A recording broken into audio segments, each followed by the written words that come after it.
নমস্কার বন্ধুরা, আমার ক্লেভার নাও ইউটিউব চ্যানেলে সবাইকে স্বাগত।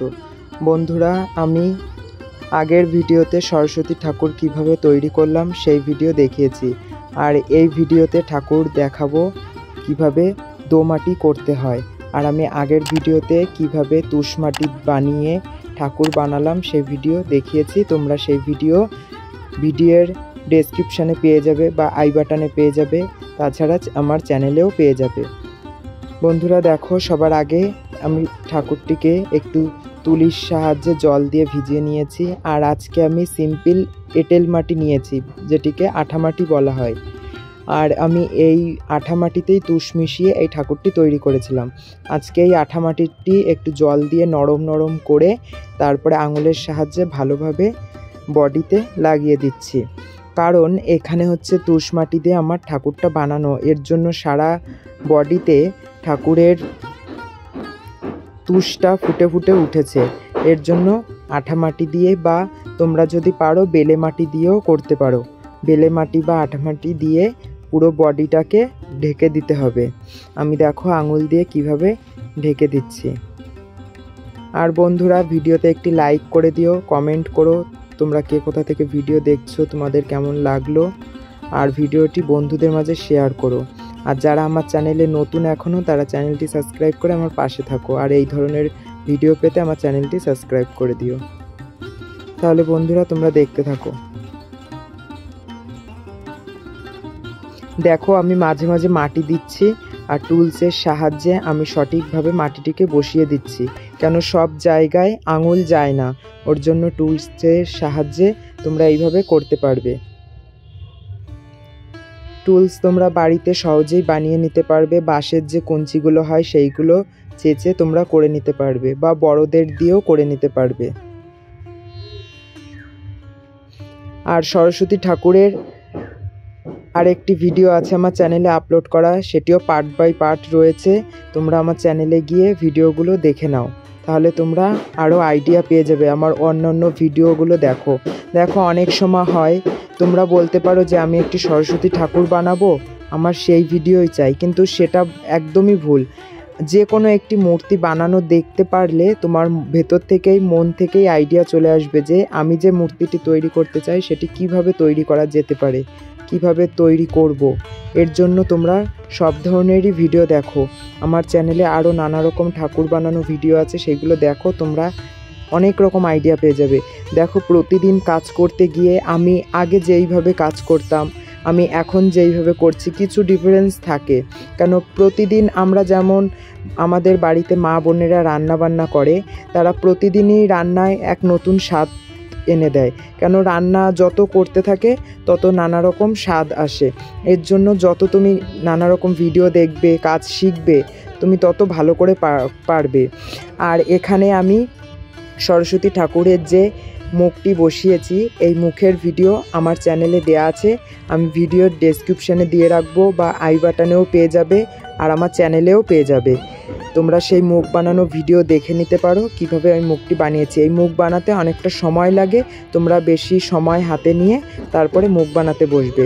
আর যারা একেবারে মোল্ড তৈরি করতে চাও মুখের, তারা প্লাস্টার প্যারিস দিয়ে মুখের মোল্ড তৈরি করে নিতে পারবে। আমিও মুখের মোল্ড তৈরি করে নিয়েছি, কেননা একটি মুখ বানাতে অনেকটা সময় লাগে। বারবার একটি মুখ বানানো মানে কষ্টসাধ্য ব্যাপার। এর জন্য একবারে মোল্ড তৈরি করে নিতে পারলে তোমার প্রত্যেকটা মূর্তিতেই সেটি খাটানো যায়। আর আমি একই সাইজের মূর্তি বানাই, মানে একটা মাপ করে নিই যে এই মাপেরই মূর্তি হবে। ওর জন্য সেই মাপের মূর্তি করলে আমার সেই সাইজের মুখটি খেটে যায়। আর সবার আগে একটা কথা বলে রাখি, অনেক সময় তোমাদের মধ্যে অনেক রকম অসুবিধা হয়। সেটা হচ্ছে যে আমি একটি ফেস তৈরি করলাম, সেই ফেসটি আমি একটি ঠাকুরের মুখে বসালাম। যেমন যদি আমি মা কালী বা মা সরস্বতী তৈরি করি, তখন একটি মুখ বানিয়ে বসালাম। এবার যখন আমি শিব বা কৃষ্ণ ছেলে মুখ বসাবো, তখন আমি সেই মুখটিকে কিভাবে ওতে বসাবো। সেই ক্ষেত্রে তোমরা একটি কাজ করতে পারো। সেখানে হচ্ছে তোমরা যে চুলের পোর্শনটা থাকে, যে তুমি মুখটা বানিয়েছো, মানে লেডিস মুখটা বানিয়েছো সেই মুখটিতে চুলের পোর্শনের জায়গায় ছেলেদের চুলটা কেমন হয়, সামনের কপালটা হচ্ছে মানে সামনে একটা সোজা দাগ মতন হয় চুলের এখানটায়, আর সাইড দিয়ে চুল দুপাশ থেকে সাইড দিয়ে চুল যায়। এর জন্য তোমরা সেইভাবে ওই মুখটি সাঁচার থেকে তৈরি করে তারপরে তোমরা সেই চুলের পোর্শনটা ঠিক করে দিলেই একটা ছেলের মুখ হয়ে যাবে। আর ছেলেদের নাকটা একটু মোটা টাইপের হয়, এর জন্য তুমি নাকের দু সাইডে অল্প করে টুলসের সাহায্যে মাটি দিলে সুন্দর একটি ছেলের মুখ হয়ে যাবে।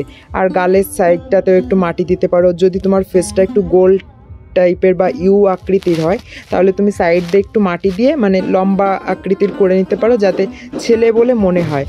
আর তারপরে তুমি মাটির সাহায্যে সেই যে ঠাকুরের তৈরি করবে, যদি গোপ দরকার হয় সেভাবে গোপ দিতে পারবে, বা কালারের সাহায্যেও দেওয়া যায়, কারণ ছোটো মুখ তো এটা কালারের সাহায্যেই দেওয়া ভালো। এইভাবেই তুমি বুঝে কাজ করতে পারলে হবে। এর জন্য বলছি বন্ধুরা, চ্যানেলে যত ভিডিও আছে তোমরা সব ভিডিও দেখো, তাহলে তোমাদের অনেক রকম আইডিয়া চলে আসবে। আর তোমাদের কোথায় কি বুঝতে অসুবিধা হচ্ছে আমাকে কমেন্ট করে জানাও, আমি কমেন্টে তোমাদের উত্তর দেবো। আমি সবসময় কমেন্টে কিন্তু সবার উত্তর দেওয়ার চেষ্টা করি, আমি সবার উত্তর দিয়েই থাকি। আমাকে কেউ বলতে পারবে না কমেন্ট করে যে আমি কমেন্ট করেছিলাম দাদাকে বা ভাইকে, আমাকে কমেন্টের উত্তর দেয়নি, আমি সবসময় দিয়ে থাকি। এর জন্য তোমরা আমাকে কমেন্ট করো, তোমাদের অসুবিধা সুবিধা সব কিছুই দেখবো, আমি কথা দিলাম। তাহলে দেখো এই যে আমার মাটির কাজ চলছে, আমি হাঁসের মাথায় মাটি দিয়ে নিয়েছি টুলসের সাহায্যে, টুলস দিয়ে চোখ এঁকে নিয়েছি, এবার হাঁসের গলায়ও মাটি দিচ্ছি। আর এই সরস্বতী ঠাকুরের ভিডিও পার্ট বাই পার্ট আসবে চ্যানেলে। দেখো আমি একবারেই একটি ভিডিও করে দেখাতে পারি, কিন্তু একটি ভিডিও দেখে না শেখা যায় না। তুমি একটি ভিডিও দেখলে যে এই দাদাটা অনেকটা সময় নিয়ে ভিডিও করছে, এর জন্য আমার এত ধৈর্য হচ্ছে না বা আমি পারবো না।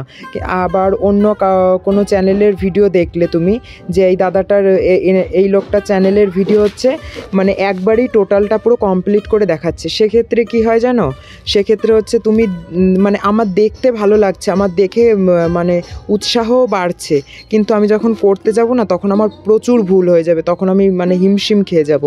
এর জন্য তোমরা আমার ভিডিও দেখতে পারো। কেন আমার ভিডিও দেখার কথা কেন বলছি, যে আমি মানে ধাপে ধাপে স্টেপ বাই স্টেপ তৈরি করে দেখাচ্ছি। এর জন্য আমারটা দেখে মানে তুমিও যদি স্টেপ বাই স্টেপ তৈরি করো তখন তোমার অনেকটা সুবিধা হবে।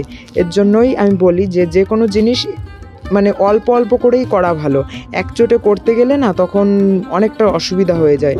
এর জন্য অল্প অল্প করেই তোমাদের সামনে তুলে ধরার চেষ্টা করি, তাতে করে তোমাদেরও সুবিধা হবে একটি জিনিস বুঝতে শিখতে, আমারও তৈরি করতে সুবিধা হবে। কেন আমি যদি একটি ভিডিও পুরো সম্পূর্ণ কমপ্লিট করে তোমাদের দেখাতে চাই তাহলে না আমি সপ্তাহে মানে একটি বা দুটি ভিডিও বড়জোর কষ্ট করে আনতে পারবো চ্যানেলে। আর আমি এই যে ধাপে ধাপে একদিন বাই একদিন চ্যানেলে ভিডিও আপলোড করি বন্ধুরা, আমার চ্যানেলে একদিন বাই একদিন ভিডিও আসে। আজকে যদি ভিডিও আসে কালকের দিনটা গ্যাপ করে পরশু দিন আবার ভিডিও আসবে, যে দিনটা গ্যাপ যায় সেই দিনটা আর তার আগের দিনটা মিলে আমি ভিডিওটা করে এডিট করে তোমাদের সুন্দরভাবে তোমাদের সামনে প্রেজেন্টেশন করি। এর জন্য একটি ভিডিও করতে প্রচুর খাটনি, প্রচুর সময় লাগে, ধৈর্য লাগে, অনেক কাজ করা লাগে। একটি চ্যানেলে ভিডিও আপলোড করলে এসইও, টাইটেল, ডেসক্রিপশন, ট্যাগস প্রচুর কাজ আছে। এর জন্য বন্ধুরা তোমাদের বলবো ভিডিওতে একটি লাইক করে দিও, তোমাদের মতামত কমেন্ট করে জানিও, আর ভিডিওটি শেয়ার করে দিও।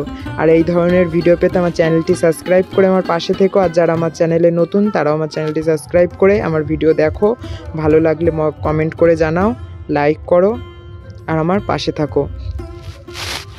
দেখো আমি এইবার মাটি দিয়ে ঠাকুরের কান করে নিয়েছি। আমরা অনেকেই দেখতে পারি যে বড় বড় ঠাকুর তৈরি করলে সেখানে হচ্ছে আমরা ঠাকুরের কান দেখতে পাই না, মানে শুধু গয়নাতেই ঢাকা থাকে, কিন্তু ভেতরটায় কান না দিলে তখন হচ্ছে আমাদের ঠাকুরের যে কানের যে গহনাটা হবে সেটা সাপোর্ট পায় না, মানে সম্পূর্ণটা চুলের উপরে দিতে গেলে সাপোর্ট হয় না।